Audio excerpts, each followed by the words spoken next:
Hey guys, welcome back to my channel. This is Mike McCurdy. I really appreciate you guys checking in on us. And if you will, hit the subscribe button, hit the like button, ding the bell, do whatever you can to make you subscribe to our channel. Again, a subscription's free. It's not going to send you any information other than that we have a new video out. So if you will, subscribe to our channel. We really appreciate it, and it just helps us grow the channel.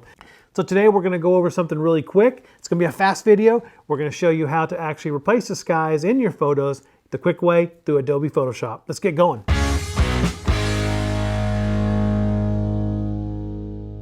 So in the world of photography, there's a lot going on when it comes to computational photography. A lot of AI is taking over some of the mundane tasks whenever we're trying to actually edit photos. And today, Adobe Photoshop has come out with several new releases that help us do just that. And in the world of commercial photography, this is huge because it saves a lot of time for me when I'm actually editing photos and I just want to put a little more punch into the sky other than what's there. So let's dig into Adobe Photoshop and see what we're talking about. So today I'm actually using, let's see which version I'm using. I'm using 22.10. So again, if you've seen this video, it could be a newer version, could be an older version, but that's the version I'm using to showcase this. In the world of commercial photography, I do a lot of real estate photography for realtors in and around the Houston area, but you can see we get shots such as this. And this photo is great, it's got a perfect blue sky, but let's just try to give it a little bit extra punch. Maybe put some clouds up there or something like that. So how would I do that? Well, first of all, I'm going to go into Adobe Photoshop, I'm going to load up my file, I'm going to go to Edit. Look at this right here, we got sky replacement right there on the menu, and this is something new. So now I can actually hit sky replacement, and it's going to give me a bunch of different skies that I can use. In this case, you can see I've got all sorts of different skies. And these skies, by the way, are actually built into Adobe. You can add your own. You can see down here under the group, I added some of my own photos just for fun, but they come with already some blue skies, and again, you can add more. But let's say in this one here, I want to add a little bit more punch to this photo by putting some clouds, some nice puffy clouds up there. I simply click on it, and bam, right there you go. I've got a sky replacement, and they do a really good job, because if you zoom in on this, you'll notice there's hardly any fringing or anything. They do a fantastic job with this, better than I could do. I know in the past that we had tricks we could do to do this, but it was always time consuming. This took me, what, about 5 seconds? You know, in the old days, we used to actually go through there and mask all this out, and we'd have to do all these luminosity masks and things like this. Not anymore, it's basically one click. And if you notice here, we got multiple things we can do. We can actually shift the edge so we can push this thing up, and we can push it further back away from the horizon, or we can fade the edge away from the horizon, make it a little more softer. So in this case, I had it a little bit higher here.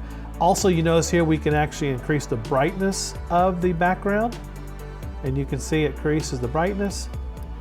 And we can change the color. I can make it a little more yellow, or I can make it just a little more blue.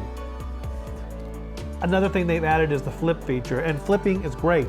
So I can actually come down here, click on flip.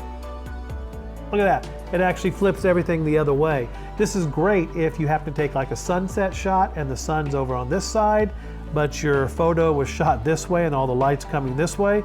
Well, you can flip it to make your sun actually work with the light in your photo. Nice, huh? So we can flip it, then we can make a bunch of different adjustments here.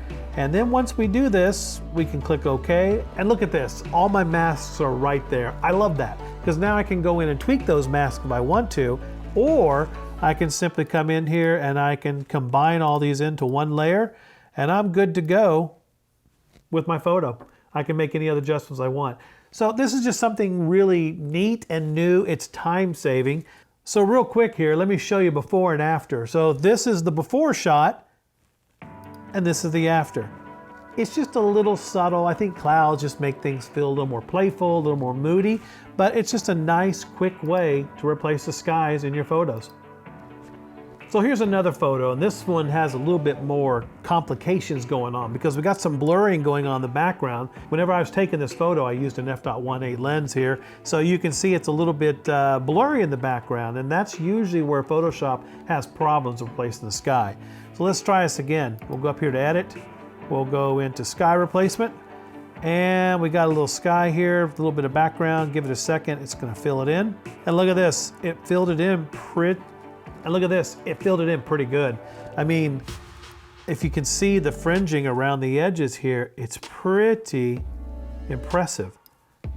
I mean, I was impressed when I saw this because I know whenever you start to blur stuff, it makes it a little more difficult to get around the tips of those leaves. But this is doing a fantastic job. I can actually scale this back out real quick. I can actually change this to be a little more yellow if I want to match my photo. And I can darken it or brighten it to any way I want to. So it's just a nice, I make it more blue if I want to, and hit OK. So let's come in here and we're gonna do our sky replacement.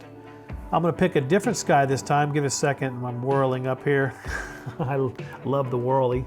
So go over here and, oh, we got a little problem here. But first of all, look at this. So the background image, you can see over here, the background image is just a little bit too high. And this is where I can actually shift the edge to blur it out if I want to. But if I can't do that, I can physically grab it and look at this. I can pull it down, I can make the changes, and then I can save it. So it's kind of neat. I can actually move and shape the background sky replacement, put it to where I want to, so things in the background that I didn't want to show don't show up in this photo. And look at this. Now I got a really nice exposure. I got everything is pretty much in place. One thing I noticed is how well of a job it does on the background image. Look at this whenever you zoom in. All the little fringing and such that you would typically see in an image like this, you're not seeing. So the artificial intelligence is actually going through and mapping this out really nice. It's just a fantastic way to replace skies. So there you have it, quick and super easy. So if you happen to own or have a subscription to Adobe and you have the latest updates, go ahead and update it, check it out, and see how easy it is for yourself to do sky replacements. I encourage you to check it out, and if you have any issues, let me know. See if I can help you guys out. Again, thank you so much for stopping by and watching our videos today. Hit the subscribe button, hit the like button. It helps our channel, it helps me grow it. And again, thanks so much. I will see you guys again in our next video. Bye-bye.